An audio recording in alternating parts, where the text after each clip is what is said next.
Sudahkah Anda bersaat teduh? Mari bersaat teduh. Shalom. Renungan pagi Sabda Bina Umat, Minggu ke-26 sesudah Pentakosta, Rabu 24 November 2021. Dia orang baik. Perenungan firman pada pagi hari ini diambil dari Kisah Para Rasul 16 ayat yang pertama hingga ayat yang ketiga. Dengan perikop Timotius turut serta dengan Paulus. Demikianlah firman Tuhan. Paulus datang juga ke Derbe dan ke Listra. Di situ ada seorang murid bernama Timotius.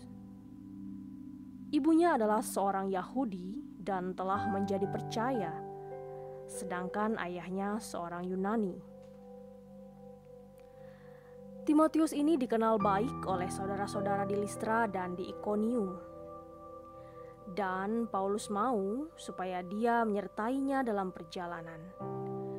Paulus menyuruh menyunatkan dia karena orang-orang Yahudi di daerah itu, sebab setiap orang tahu bahwa bapaknya adalah orang Yunani.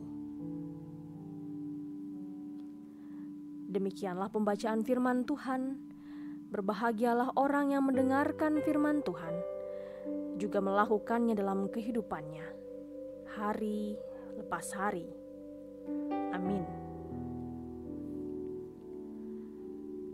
Bagaikan seorang penabur yang baik, Paulus dapat disebut penabur benih Injil yang handal.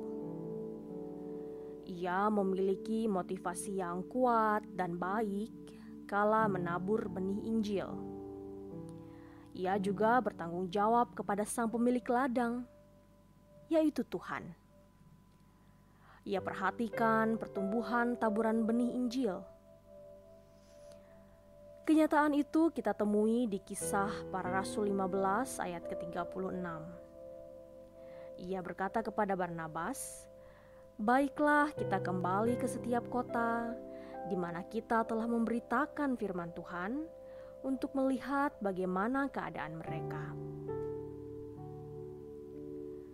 Paulus dan Barnabas memberitakan Injil di Derbe dan Listra pada perjalanan pertama penginjilan di Asia Kecil. Lihat pada Kisah Para Rasul 14 ayat 6 dan 7. Setelah perpisahan dengan Barnabas di Kisah Para Rasul 15 ayat 39, beberapa saat kemudian Paulus datang ke Derbe dan Listra guna meneguhkan jemaat di situ. Ia tertarik melihat Timotius, seorang anak blasteran Yunani Yahudi. Neneknya Lois dan ibunya Eunike telah memperkenalkan kitab suci sejak kecil dalam jiwa Timotius. Lihat di 2 Timotius 1 ayat 5. Ia bertumbuh dalam iman sejak kecil, dan Paulus mendengar masukan dari saudara-saudara di Listra dan Derbe bahwa Timotius terkenal baik, maka ia mengambilnya dari antara saudara-saudara itu sebagai kawan sekerjanya dengan Silas dalam perjalanan pelayanan. Lihat pada Kisah Para Rasul 15 ayat yang ke-40. Di jemaat yang bertumbuh dan berbuah dalam persekutuan yang baik dengan Tuhan, saudara seiman pasti saling kenal mengenal. Yang kenal mengenal bukan hanya saling mengasihi, tetapi akan menopang mereka, baik yang memiliki karunia untuk melayani ataupun mengajar. Satu dengan yang lain saling berupaya meneguhkan dan menguatkan guna mendukung panggilan dan pengutusan pergi ke segala tempat untuk bersaksi tentang jalan Tuhan. Topanglah seluruh saudara seiman yang mau memberi diri melayani Tuhan di jemaat maupun di pos pelayanan dan kesaksian di berbagai pelosok. Dukungan yang kita nyatakan sungguh berarti bagi mereka yang melayani maupun juga bagi yang dilayani.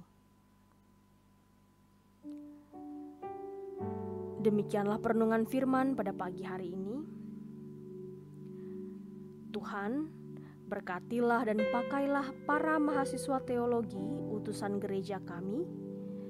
Berilah kepada mereka hikmat dan kecerdasan-Mu. Amin. Tuhan Yesus memberkati.